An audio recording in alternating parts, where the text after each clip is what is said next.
Sa mga puntong ito ay lumapit sa akin si nanay na nagtitinda ng kalamyas. Pinitas niyo po? Oo. Gabi na, pinitas pa kayo. Na tila ba'y kahit anong oras na ay namitas pa rin si nanay para lang may maitinda siya.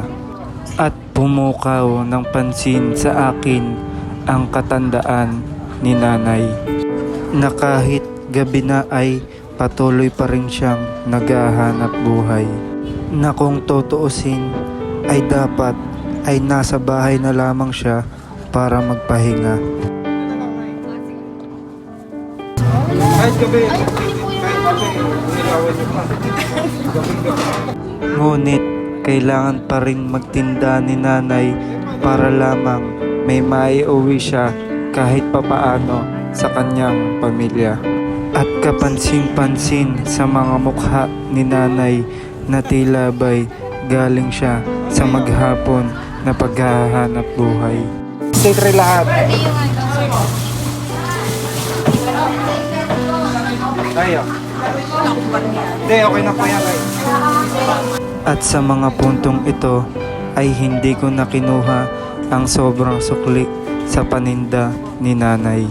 Na kahit na kakarampot lamang ang tubo ni nanay sa kanyang paninda ay patuloy pa rin siyang nagtitinda kahit anong oras na para lamang may maiuwi siya sa kanyang pamilya. Hindi alintana kay nanay ang oras para lamang siya ay makapaghanap buhay. Na kahit abutin pa siya ng kahit anumang oras sa pagtitinda ay ayos lamang kay nanay.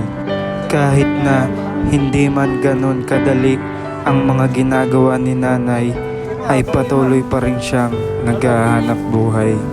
At napansin ko kay nanay na marami siyang dala-dala na kahit ganon pa man ay patuloy pa rin kinakaya ni nanay. At sa mga pagkakataon na ito ay binigyan ko si nanay ng kahit kaunting gulay para naman mayroon siyang maiuwi sa kanyang pamilya kahit papaano.